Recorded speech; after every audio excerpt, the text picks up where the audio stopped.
மாண்புமிகு சட்டமன்ற பேரவைத் தலைவர் அவர்களே, இன்று ஆளுநர் உரையின் தொடக்கத்தில் நடந்த சில சம்பவங்கள் தொடர்பாக நான் பின்வரும் விவரங்களை இப்பேரவையின் இசைவோடு தெரிவிக்க விரும்புகிறேன். 2003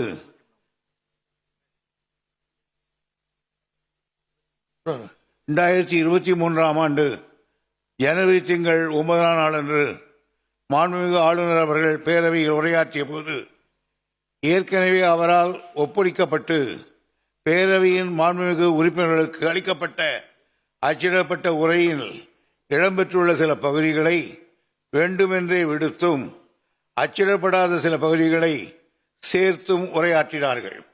உயர்ந்த மரபுகள் மற்றும் மக்களாட்சி தத்துவத்தின் அடிநாதமாக விதையாக விளங்குகின்ற நூற்றாண்டு வரலாற்று பெருமை கொண்ட தமிழ்நாடு சட்டமன்ற பேரவையின் கண்ணியத்தையும் மாட்சியையும் சிறப்பையும் காக்கின்ற வகையில் மாண்புமிகு முதலமைச்சர் அவர்கள் எழுந்து மாண்புமிகு பேரவைத் தலைவரின் இசைவோடு மூத்த மொழியாம் நம் இனிய தாய்மொழியில் தமிழில் தீர்மானத்தை மொழிந்தது மாண்புமிகு ஆளுநர் அவர்களுக்கு அப்போது புரிந்திருக்காது. 2024 ஆண்டு பிப்ரவரி திங்கள் 12ஆம் நாளன்று மாண்புமிகு ஆளுநர் அவர்கள் பேரவையில் உரையாற்றுகையில் இதே முறை தொடர்ந்ததால் அன்றைக்கு என்னால் ஒரு தீர்மானம் கொண்டு வரப்பட அது இப்பேரவையில் ஒருமனதாக நிறைவேற்றப்பட்டது. முன்னாள் குடியரசுத் தலைவர் மாண்புமிகு திரு ராம்நாத் கோவிந்த் அவர்கள் தமிழ்நாடு சட்டப்பேரவையின் நூற்றாண்டு விழா 2021ஆம் ஆண்டு ஆகஸ்ட் திங்கள் 2ஆம் நாள் நடைபெற்ற போது அனுப்பிய வாழ்த்துச் செய்தியை இங்கே நினைவு கூறுகிறேன்.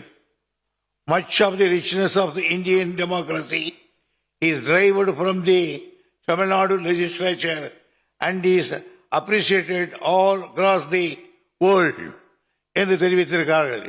இவ்வளவு பெருமை கொண்ட தமிழ்நாடு சட்டமன்ற பேரவையின் புகழ் மங்கி விடாமல் பாதுகாத்து இருக்க வேண்டிய பொறுப்பு நம் அனைவருக்கும் உண்டு.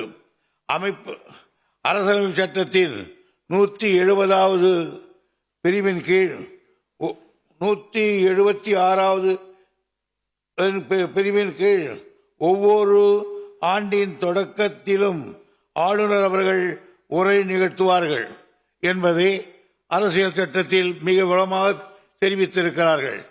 Article 176(1) of the Constitution of India, the governor shall address the legislative assembly and inform the legislature of the cause of the summons. But our honorable governor is acting against the Constitution. It is not a good. I am to remind this House that in 1995, the government brought a government resolution to recall the governor, Dr. M. Chenna Reddy. Even then, the governor had read the governor's address as prepared by the government in 1996.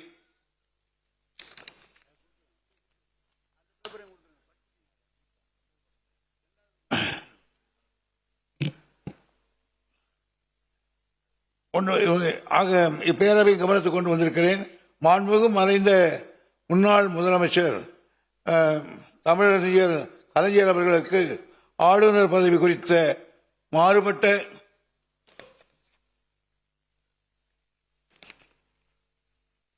கருத்துக்கள் இருந்தாலும் ஆளுநர் பதவி உள்ளவரை அப்பதவியில் ஒருவர் நியமிக்கப்பட்டிருக்கும் நிலையில் அவருக்குரிய மரியாதை அளிக்கப்பட வேண்டும் என்ற கருத்து கொண்டவர். கடந்த பேரவை கூட்டத்தொடரை முடித்து வைக்காமல் ஆளுநர் உரையை தவிர்த்து மற்ற சில மாநிலங்களில் முடிவெடுப்பது போன்று நிதிநிலை அறிக்கையை சமர்ப்பிக்கலாம். ஆனால் மாண்புமிகு கலைஞர் அவர்களுடைய வழித்தடங்களை பின்பற்றி ஆட்சி புரிகிற நமது மாண்புமிகு முதலமைச்சர் அவர்கள் நாம் மரபு மீறக்கூடாது என்ற பண்போடு ஆளுநர் உரைக்காக பேரவை கூட்ட யோசனை வழங்கினார்கள். மீண்டும் மாண்புமிகு ஆளுநர் அவர்கள் முந்தைய ஆண்டுகள் செய்ததைப் போலவே திரும்ப செய்திருக்கிறார்கள். அதாவது ஆளுநர் உரையை முழுமையாக படிக்காமல் சென்றிருக்கிறார். தற்போது மாண்புமிகு ஆளுநர் அவர்கள் தமிழ்த்தாய் வாழ்த்துக்கு பிறகு தேசிய கீதம் பாடப்படாதது தொடர்பாக ஒரு கருத்தை தெரிவித்திருக்கிறார். இது தொடர்பாக கடந்த ஆண்டு ஆளுநர் அவர்கள் இதே கருத்தை கோடிட்டு மாண்புமிகு பேரவைத் தலைவர்களுக்கு ஒரு கடிதம் அனுப்பியிருந்தார். அந்த கடிதத்துக்கு அப்போதே பதிலளித்து இந்த அவையில் பின்பற்றப்படும் மரபின் அடிப்படையில் ஆளுநர் உரையின் தொடக்கத்தில் தமிழ்த்தாய் வாழ்த்தும் உரையின் நிறைவில் தேசிய கீதமும் பாடுபடுவதை பின்பற்றுவது வரும் தெளிவாக தெரிவித்திருக்கிறார்கள். ஆனாலும் மீண்டும் இன்று அதையே ஒரு பிரச்சனையாக ஆளுநர் அவர்கள் குறிப்பிட்டு அவர் அரசுக்கு அனுப்பிய உரையை படிக்காமல் சென்றுவிட்டது அவரது உண்மையான நோக்கம் என்ன என்பதை கேள்விக்குறியாக்குகிறது. இந்த நாட்டின் மீதும் தேசிய கீதத்தின் மீதும் பெரும் மதிப்பை தமிழ்நாட்டு மக்களும் இந்த பேரவையும் இப்பேரவையும் என்றென்றும்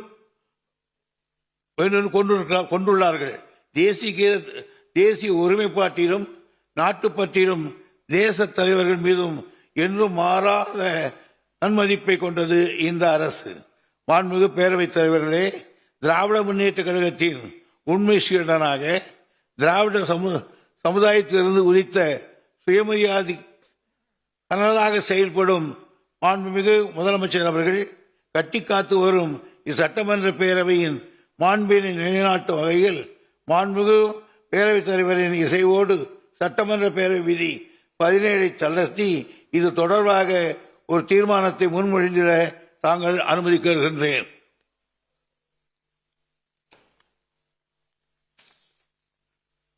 மாண்புமிகு பேரவைத் தலைவர்களே, தீர்மானம். மாண்புமிகு ஆளுநர் அவர்கள் தமிழ்நாடு அரசால் விதிகளின்படி அனுப்பி வைக்கப்பட்ட ஆளுநர் உரையை படிக்காமல் சென்றுவிட்டார். ஆளுநர் அவர்களுக்கு அனுப்பி வைக்கப்பட்ட உரை அச்சிடப்பட்டு அவையின் உறுப்பினர்களுக்கு வழங்கப்பட்டுள்ளது. எனவே இந்தியாவில் உள்ள பிற சட்டமன்ற பேரவைகளுக்கு மட்டுமல்லாது உலக அளவில் உள்ள சட்டப்பேரவைகளுக்கும் எடுத்துக்காட்டாகவும் நூற்றாண்டு வரலாற்று பெருமை கொண்ட இம்மாமன்றத்தின் மக்களாட்சி மாண்பினை உயர்த்தி பிடிக்கவும் மரபை காத்திடவும் அச்சிடப்பட்ட ஆளுநர் உரையில் இடம்பெற்றுள்ள பகுதிகள் மட்டுமே அவை குறிப்பில் பதிவு செய்திட வேண்டும் என்ற தீர்மானத்தை நான் முன்மொழிகிறேன்.